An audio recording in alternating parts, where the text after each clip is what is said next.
sinden wanitanya tuh dengan baju dodot segini, mempergunakan sanggul dan ada selendangnya, dan itu ini separuh ini wajahnya itu berdarah. Itu ditumpuk kurang lebih 30 sampai dengan 40 mayat di sini.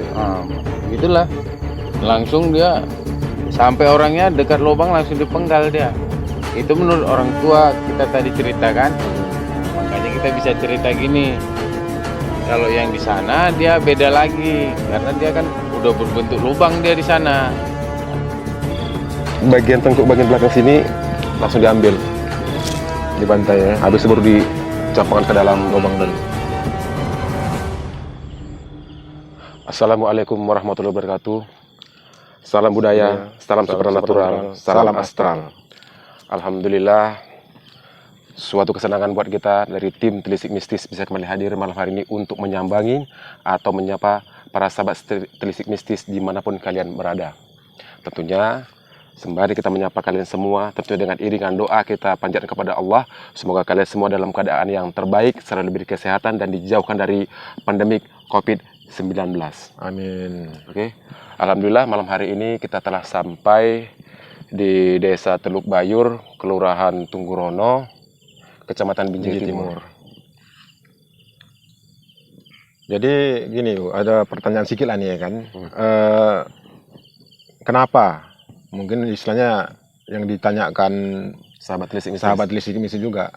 Kenapa hari ini ataupun apa alasannya kita mengeksplor daerah Teluk Bayur ini? Mungkin tak ada kisah-kisah di belakang daerah Teluk Bayur ini atau gimana?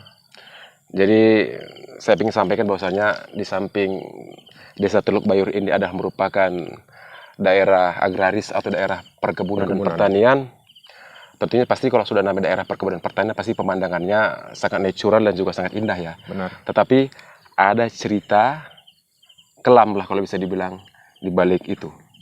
Di balik kisah ini tadi ya. Di balik sejarah daripada Teluk Bayur ini tadi ya. Makanya istilahnya mengapa malam ini Telisik Mistis mengeksplor ya. Karena dari urban legend ya, legend dari beberapa narasumber yang telah kita cross check atau kita jumpain, mereka menyampaikan beberapa hal-hal yang di luar nalar logika manusia lah di sini ya. Seperti apa itu misalnya? Jadi sebelum kita lihat ke sana, saya ingin membabarkan sejarah Desa Teluk Bayur ini. Jadi Desa Teluk Bayur ini memiliki korelasi yang sangat erat ya dengan SARBUPRI, Sarekat Buruh Perkebunan Indonesia. Dan ini kalau ditelitik benang merahnya ke atas lagi, jadi istilahnya ada hubungannya dengan inilah peristiwa G30S PKI. Ada korelasi ke sana. Ya. Jadi kita tahu bahwasannya ya di zaman dahulu itu PKI merupakan partai politik yang sangat kuat. Jadi setelah itu menurut sejarahnya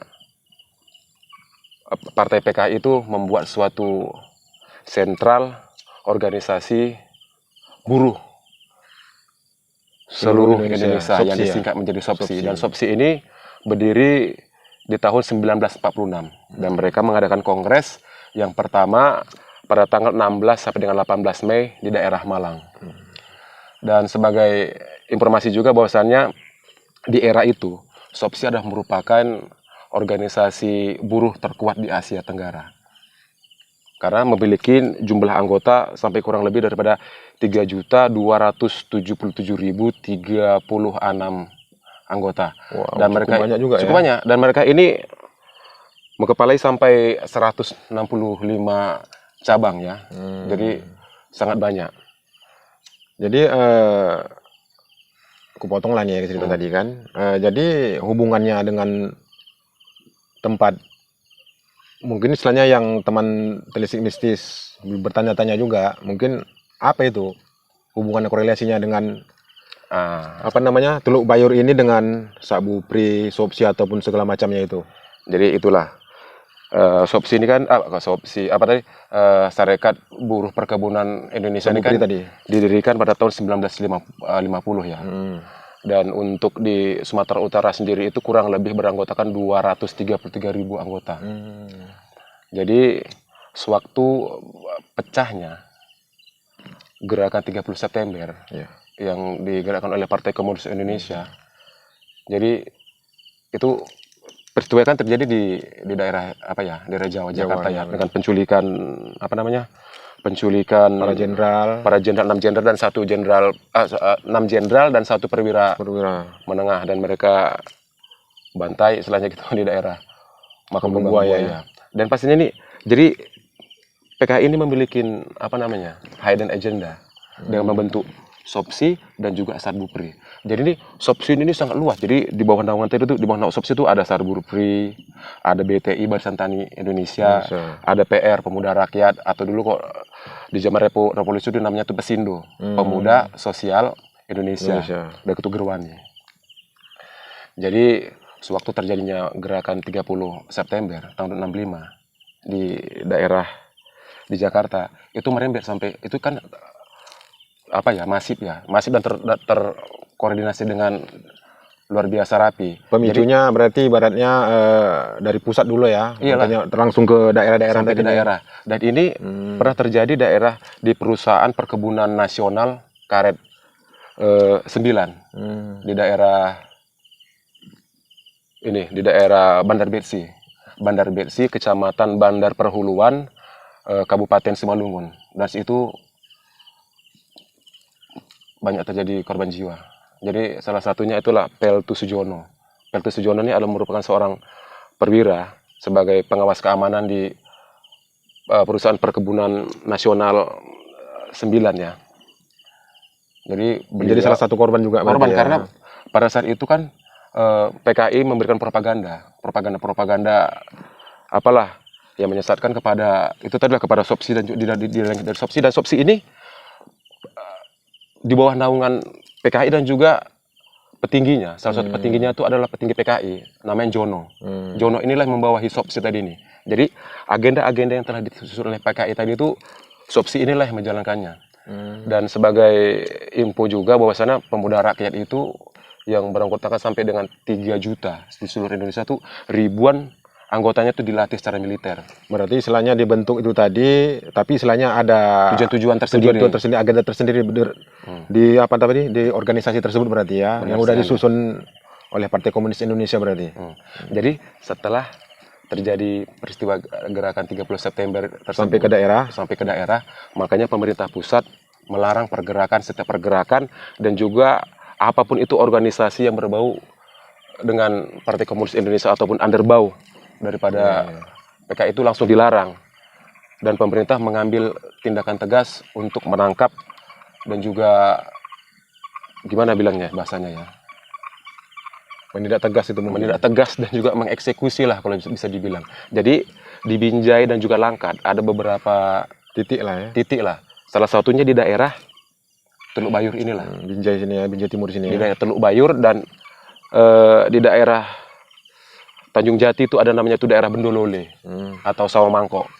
Berarti istilahnya yang melatar belakangin istilahnya mengapa kita tim Telisik Mistis ini berada di sini, kita ingin mengupas lah ya sejarah kejadian istilahnya yang pernah lalu terjadi, retrocognition-nya apa segala macam yang pernah terjadi di sini lah berarti ya. Benar sekali.